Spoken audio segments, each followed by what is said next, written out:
Rồi anh chị Trường Hải 365, anh Huy Du và Trấn Thành.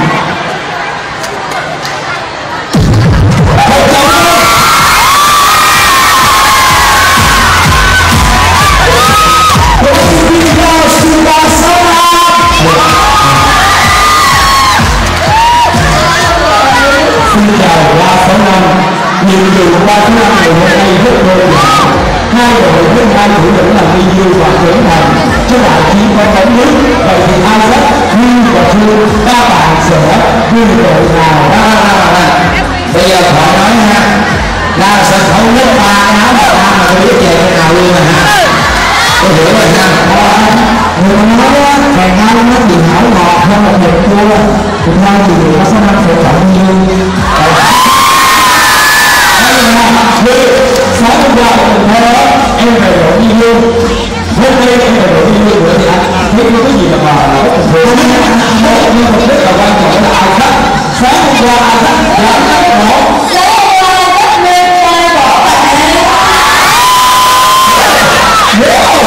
Bây giờ ra một cơ hội để tiếp tục cuộc đọc về kênh lỡ mà tiếng của mình chơi tới luôn Bây giờ sách vẫn còn rất là thân quê. Bây giờ sách phải hỏi ý kiến là người trước là bây giờ hỏi chọn nơi tôi đá cái gì luôn không á. Người người nó có thể là chỗ nào nó đi vô à, chỗ nào nó đi vô vô không đổ ông biết là tôi bọc họ nó trời rồi có bạn kia này thế là chết là không đi vô đây là chú họ chua không đổ nhưng mà bây giờ có ý gì đi ta sẽ làm hát chú rồi cái chú kia để các con nào đó hơi nghĩ thật ra bây giờ lúc ta sẽ làm hát mà hai người hai cổ vũ nhiều hơn ta sẽ làm bộ không trọng được đó anh rất ơi bây giờ hát trước bài cái siêu hại sao bây giờ hát trước bài ok, hôm nay thì mình thấy là chỉ có 363 hay là chỉ có 3 thành viên từ đó sang các bạn sẽ rất là người thôi. Tuy nhiên thì người chỉ có 3 người mà chúng ta cũng sẽ cố gắng cháy hết cái người. Nhưng mà bởi vì chỉ còn 3 người thôi đó cần sự ủng hộ của người nhiều hơn nữa. Hôm nay đâu? Anh sẽ là thể hiện cái sự đối với những người đã xuất mặt nha. Để ta không có thấy được.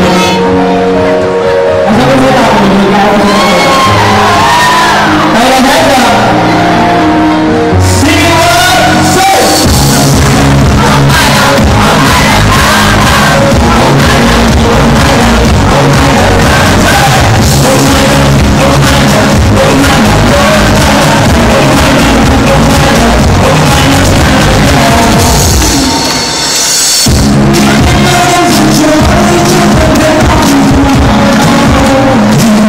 Yeah.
ơn rất nhiều và thực ra là rất cũng không dám ép nhiều thời gian của mọi người, bởi vì hôm nay mục đích của mọi người ở đây là giải trí công đức với Kim có sẽ làm chỉ có một lần nhất và rất một lần muốn gửi với tất cả các fans ngày hôm nay là cảm ơn mọi người rất nhiều. Sự kiện này là một sự kiện rất là tuyệt vời và rất là lâu nhiều.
Bây giờ ấn tượng là làm cái gì? Đi ôm đi. Đi ôm đi thôi. Lúc kẹm đây này. Lúc gì kẹm vậy? Ở đây có chi ôm em mà. Chi ôm em á.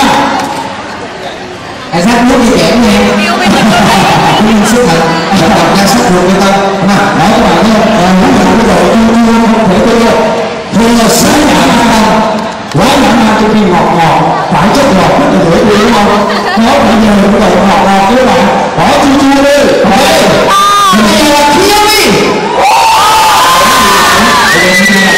Bổ sung được anh cũng là bị chỉ thôi hả? Khi nó có phụ họa, em có cùng nhóm với nhau, cùng hỗ trợ với nhau đi, không có biết nè. Rồi, hai ba bắt đầu chưa ạ? Nhiều.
Chưa có nói lại đâu, nãy giờ nói đúng không? Cô ấy cái gì?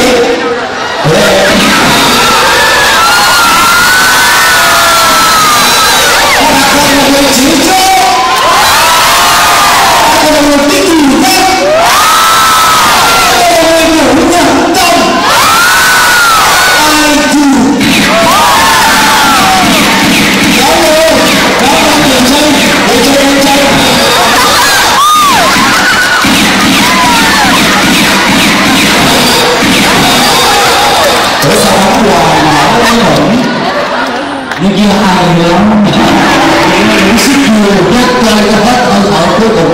Bây giờ rồi, bên này đã có một màn chào đầu rất ấn tượng. Không lẽ bây giờ em leo đến cột này nhiều quá đúng không? Con gái mình leo tới cột người ta tưởng mình mất cột không em? Bây giờ A số 5 hỗ trợ yêu, lôi kéo khán giả vào đầu yêu đi, ngọt ngọt em. Thôi bây giờ chúng ta làm quá, không quay năng này. Nên là chúng tôi đến đây là phát khuyến chắc chắn là tất cả mọi người sẽ rất ủng hộ cái mặt rồi. Nhưng mà mọi người thấy là một mình yêu với mọi người không ạ? Các bạn hiểu không? Không qua đây như là tại vì con gái đẹp vì là đứng trong mình mà con trai cũng được chấp hành là tại sao? Tại vì có phải đi nó đẹp không đó? Còn con trai nó thân nhau nó vấn đề gì giới tính không vậy? Có vấn đề gì giới tính không vậy? Mà là nó phải đi nó đẹp không đó? Hay là yêu giới không ủng hộ cho đi đâu?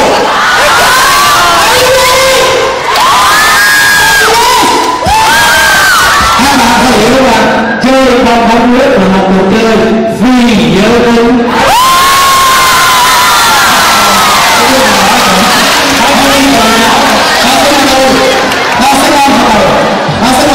Bây giờ thì tôi cũng biết là người đi du rồi ngọt ngọt cũng là Arsenal. Thì bây giờ các bạn hát tiếp đi, hát tiếp để lấy ấn tượng, hát tiếp để mà lấy lòng của dân. Chứ còn ở bên nó quá dễ sợ, tức là tụi tôi nó chơi chung rồi, quá dễ sợ. Mình coi cái này là bình thường tôi nói là thấy thật nhà người, còn bên này thấy người già thật nha. Tôi nói cái gì đơn nghe, tôi vô thật. Thôi bây giờ để ba số 5 hát tiếp, mọi người có đồng ý không ạ? Hai ba số 5. Ok. Bây giờ mà hát đi là số 1 ạ. Đây là người đã cover của Justin Bieber và Sean Kingston. Mini mini.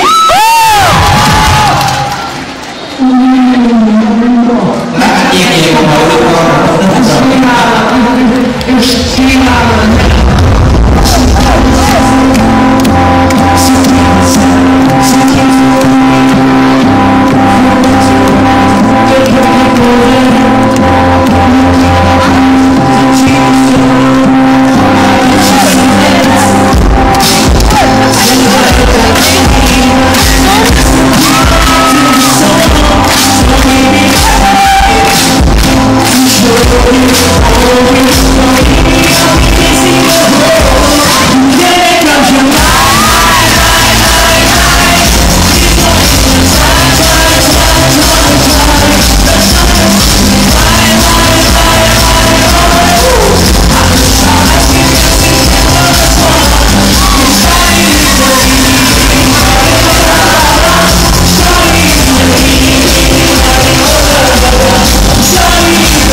nữa không?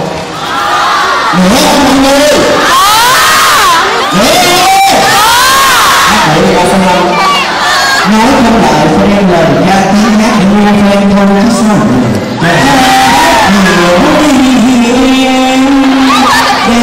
Đúng chưa?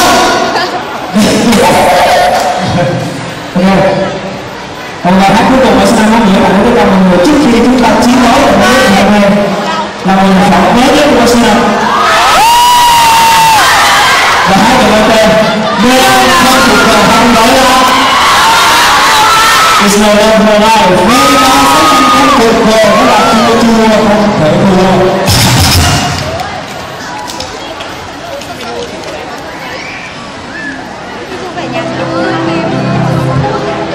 It's not for the one half, they're for all the song.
biệt của Isaac. Trước khi chúng ta bắt đầu đại chiến bóng bóng biết thì Biên Hải sẽ có một trò chơi dành cho những khán giả trên sân khấu để chúng ta cùng thử lửa khu vực nào giành những tràng pháo tay to nhất sẽ ưu tiên khu vực đó là sân khấu trong một trò chơi. Đây là một trò chơi không phải là đơn thuần mà là chúng ta nạp đạn, có nghĩa là các bạn lên chơi thắng sẽ có nhiều đạn để chơi hơn. Mà đạn là gì? Đạn là gì?